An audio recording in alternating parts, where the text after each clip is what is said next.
хөдөлмөрлөлтийг дэмжих сангаас гэж төсөл энэ хөгжлийн бэрхшээлтэй төсөл бидээс 15 гэрээний хамруулна. Энэ үнд яг адилхан шалгуур үзүүлэлт нь нөгөө хөгжлийн бэрхшээлтэй иргэн болон хөгжлийн бэрхшээлтэй иргэнэ асарж байгаа иргэн одоо энэ төсөл хамрагдах ёстой. Тухайн төсөлд биднээс ерөнхийдөө 5-аас 8 сая хүртэлх санхүүжилт олгоно. Иргэн төлөлт нь манай ер нь хөдөлмөрлөлтийн дэмжих сангаас хэрэгжиж байгаа төслүүд бол бүгдээрээ 100% иргэн төлөлттэй гэж ойлгож байна. Төрөний гарааны бизнес 50%, дээр нь одоо энэ хөгжлийн бэрхшээлтэй иргэний хөдөлмөрлөлтийг дэмжих төсөл хамгаалах иргэн маань 50% иргэн төлөлттэй. За 5 сая төгрөгийн төсөл авах юм бол 2 сая төгрөгөө эргүүлэн төлнө. Ахмад насны хөдөлмөрлөлтийг дэмжих төсөл энэ жил 25 иргэнийг хамруулахаар ерөнхийдөө санхүүжилт ирсэн.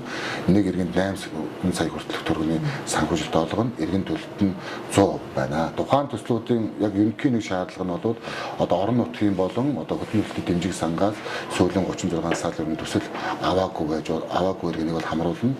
Санхүүгийн дэмжлэг дээр бол түрүүний ярьсан бүх одоо төслийн амжилттай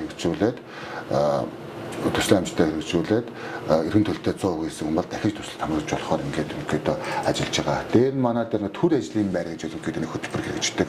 Энэ төр ажлын байр маань болохоор иргэн төлөлт одоо иргэдийг төр ажлын байраар хангаад цалин хослуулж байгаа гэсэн. Энэ дээр бол биднээс энэ жил мод тарих арга хэмжээ гэж байдаг. Тэгээ мод тарих арга хэмжээг ерөнхийдөө чинь санаачилсан тэр бүх мод хөтөлбөрийн хүрээнд одоо Өмнөд аймгийн Ой анги болон одоо Даланзад сумын одоо нийт төслийн аймагтай хамтран зохион байгуулдаг.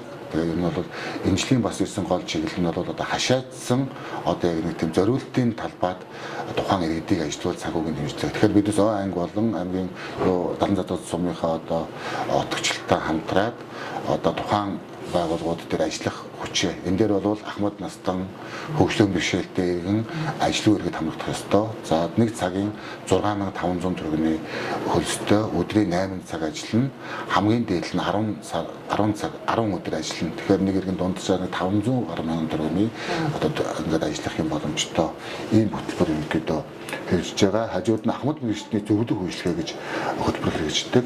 Энэ маань бол одоо ахмадууд маань тэтгэврт гарцсан. Тэгээд мэдээж өөрсдийн гэсэн туршлагатай ахмадууд байгаа. Тэгэхээр өөрийнхөө тухайн одоо жишээлбэл багш байт юм, эмч байт юм уу тухайн чиглэлээр одоо залуу боловсон хүчнүүдэд зөвлөх үйлчлэгээ явуулдаг. Тухайн зөвлөх үйлчлэгээ 120 цагийн зөвлөх үйлчлэгээ явуулна. Эннийхээ одоо зөвлөх үйлчлэгээ явуулсныхаа хөлсөнд манай хөдөлмөрлөлтийн дэмжих сангаас сая 50 мянган төгрөгийн одоо нэг удаагийн ийм дэмжлэг ингэж олгодог. Ийм хөтөлбөрүүд ерөнхийдөө бол хэрэгжихээр биднээс төлөвлөөд ингээд хэрэгжүүлэхээр төлөвлөөд ажиллаж байна. Хөтөлбөрийн санхүүжилт өнгөрсөн 24-25 онд бол нэмэгдсэн.